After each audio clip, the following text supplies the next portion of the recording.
They're weird. What's going on, everyone? You're watching the Iron Gordon channel. Thank you for being here. Today, I got a custom painted helmet. I'm going to show you how I did it. Let's get into the project.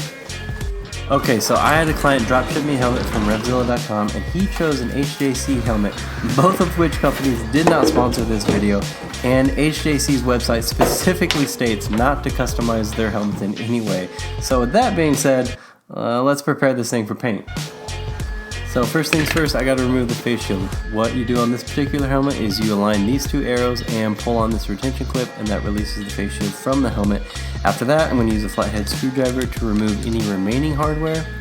Once that's all done, I'm going to remove the stickers and then give the entire helmet a wipe down with some alcohol.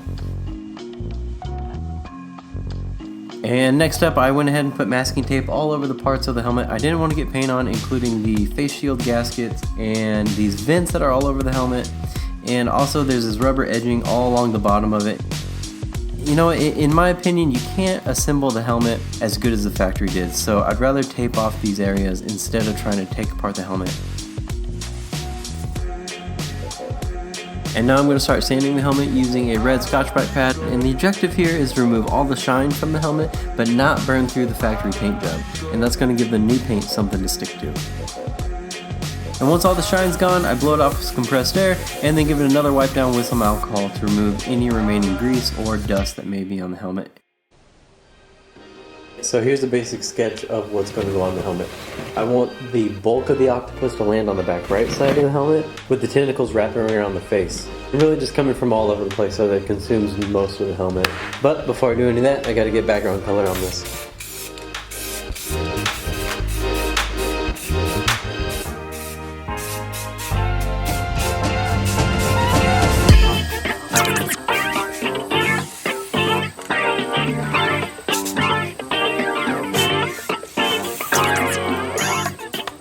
I made this stencil using a vinyl plotter. I think I'll add a nice textural background to the water and just add a little bit more overall depth.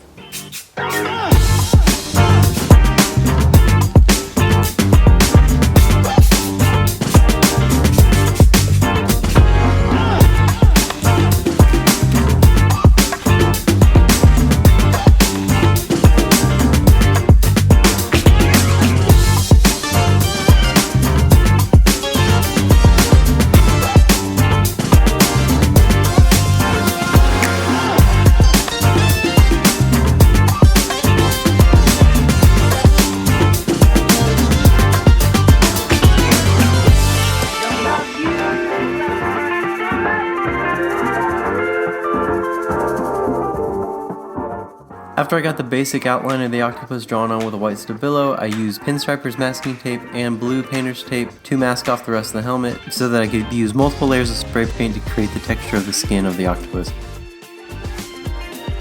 And if you've never seen octopus skin up close, ugh.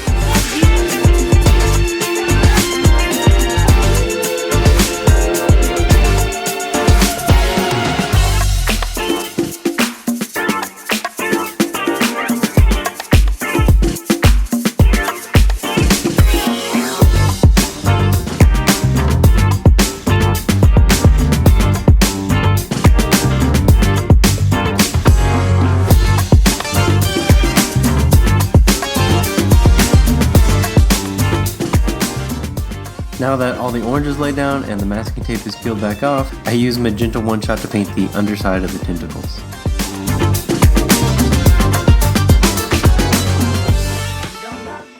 Once the magenta is laid down, I switch over to a peach colored one-shot and I start laying down a preliminary layer of highlights on the octopus itself.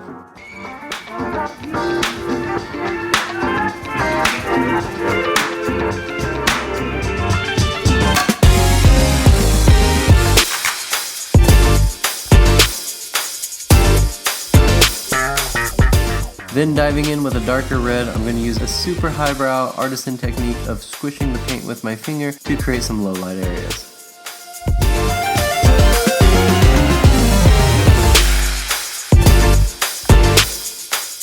Okay, now this is my favorite part of any one of my paintings, and that's where I do the outline. It's where the painting really starts to come alive, and what I'm doing here is I'm using black one-shot with a Kafka script liner brush, and I'm intentionally using thick and thin lines. It gives the painting more movement and just makes it a little bit more interesting to look at.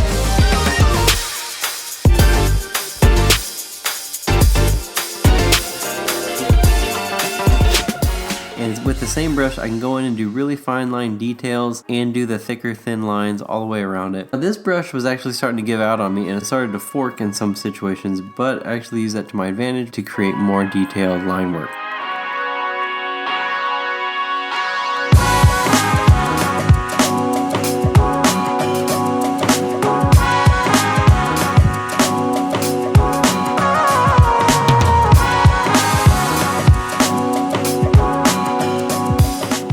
Using the same brush, I went in with different shades of white and pink to add highlights. Also put some green spots on them just to kind of add to the overall grimy skin texture right before leading into the eyeball.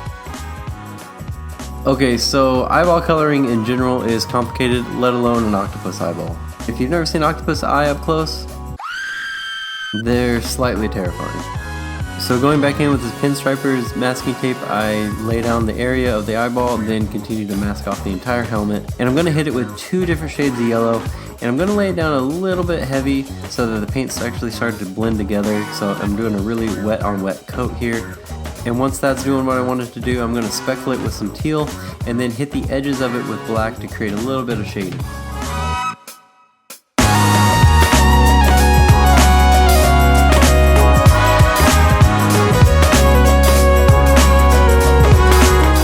You can see here that some of my paint bled through the tape, but that's okay because my outline is going to plow right over all of that and you won't even notice that it's there. However, once I got the outline laid down, I thought the eyeball was a little too dark, so what I did was I grabbed a heavy piece of paper, cut a hole right in the middle of it. I'm going to blast it with a little bit of yellow spray paint just to kind of brighten up the eye right there in that center portion. And you can see that some of that overspray caught onto my black outline, but that's no big deal because I'll just go back over it with some black and you'll never see it. And then I'm going to finish up by painting this pupil, or at least I think it's a pupil, this elongated pupil-y thing. I don't know. I'm not an octopus expert. Octo expert? Oxpert? Moving on. Okay, so the painting's done. I've given it a couple days to dry. Now I'm going to clear coat it with this SprayMax 2K clear. The only downside is that it's really bad for you. So I highly recommend wearing some gloves, wearing a respirator, and spraying it in a well-ventilated area. To activate this stuff, use the red button that's included on the lid to puncture the canister from the bottom of the can.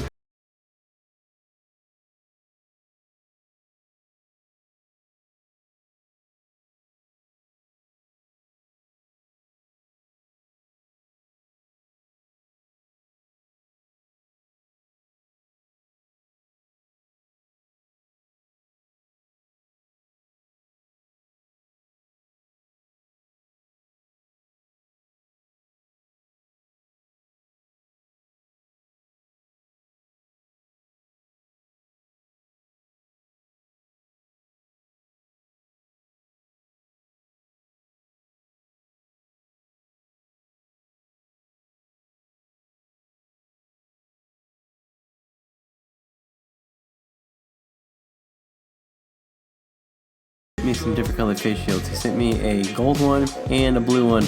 I personally think the blue one looks the best. I don't know. Tell me what you think in the comments below, because you know what? I think it's finished.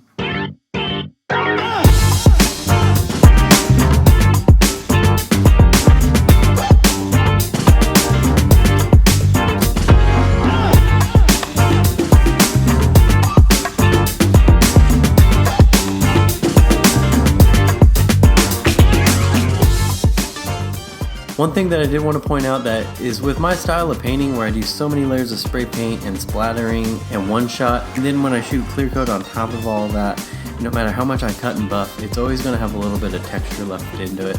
And the client was made fully aware of this before we even started the project, so big thanks to him for trusting me with this project. I had a lot of fun knocking this one out. Let me know what you think in the comments below. If you're new here, please consider subscribing.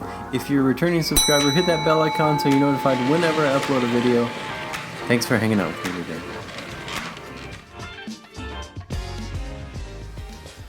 Oh Lord. And I'll try better next time.